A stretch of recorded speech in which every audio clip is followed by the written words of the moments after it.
a highly effective public servant. Say hi to Mayor Pete.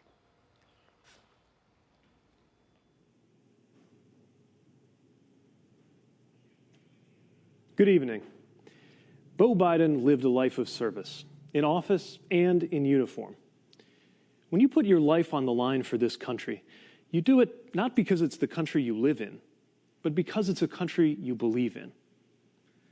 I believe in this country because America, uniquely, holds the promise of a place where everyone can belong. We know that for too many and for too long, that promise has been denied. But we also know America is at its best when we make that circle of belonging wider. Just over 10 years ago, I joined a military where firing me because of who I am wasn't just possible, it was policy. Now, in 2020, it is unlawful in America to fire someone because of who they are or who they love. The very ring on my finger, a wedding we celebrated, here where I'm standing, reflects how this country can change. Love makes my marriage real, but political courage made it possible, including that of Joe Biden, who stepped out ahead even of this party when he said that marriage equality ought to be the law of the land.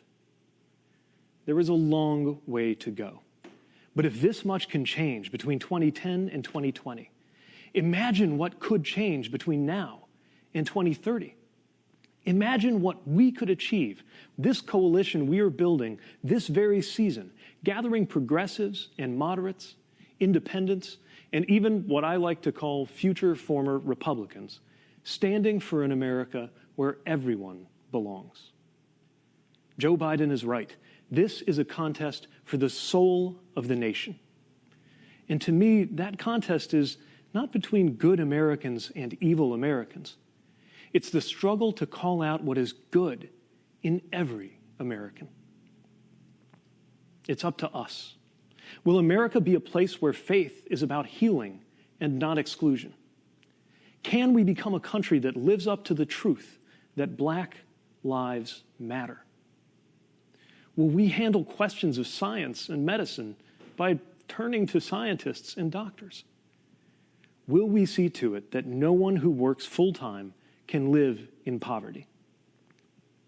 I trust Joe Biden and Kamala Harris to guide us toward that better future because I've seen up close their empathy and their capacity, just as I've seen my fellow Americans' capacity to support and include one another in new ways and do better by the promise of America. The day I was born, the idea of an out candidate seeking any federal office at all was laughable. Yet earlier this year, I campaigned for the presidency, often with my husband Chasten at my side, winning delegates to this very convention. Now I come to this convention proudly supporting Joe Biden and Kamala Harris, joining fellow Democrats who were squaring off in competition just a few months ago.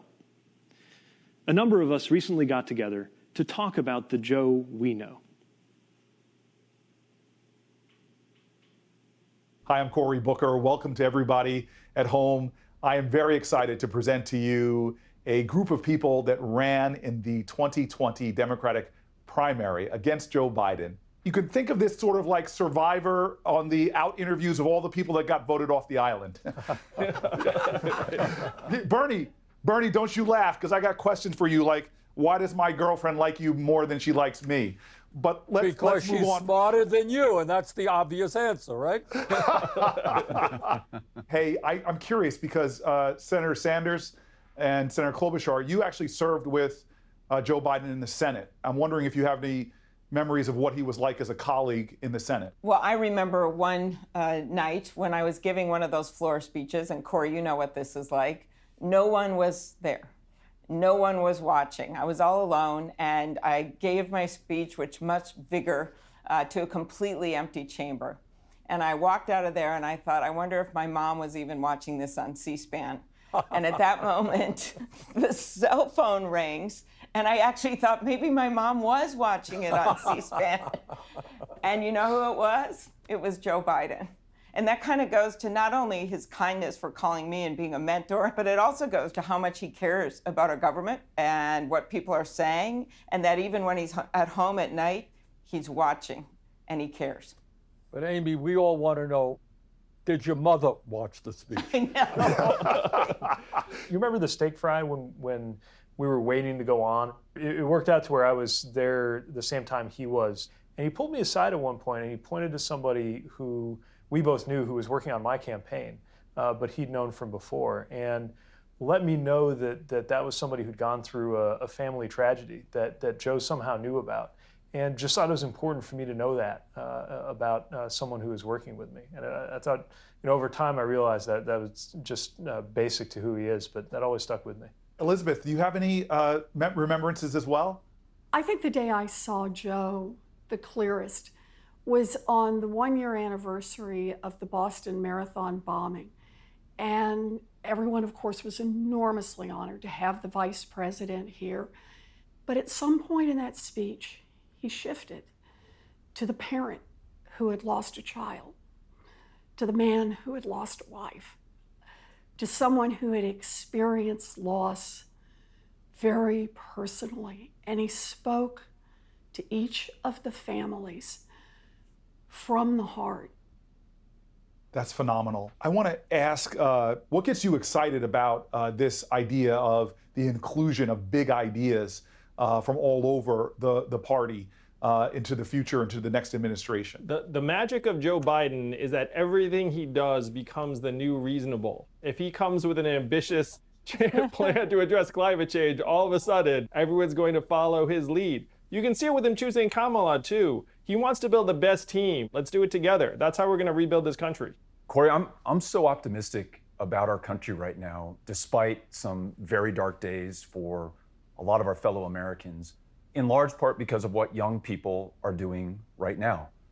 After the murder of Ahmaud Arbery and Breonna Taylor and George Floyd, young people, by and large, led these protests, and they did so in the absolute best traditions of this country, in the tradition of John Lewis. My optimism and my faith in this country is reflected in those young people and the way that Joe and Kamala are listening to them and incorporating their ideas and their urgency into the campaign that they're running and the administration that they're going to lead.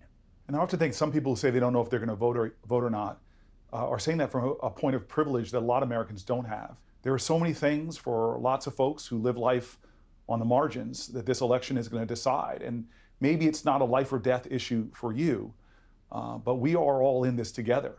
Absolutely. Corey, what I would say is that this is clearly the most important election in the modern history of this country. And Joe Biden, you have a human being who is empathetic, who is honest, who is decent. And at this particular moment in American history, my God, that is something that this country absolutely needs.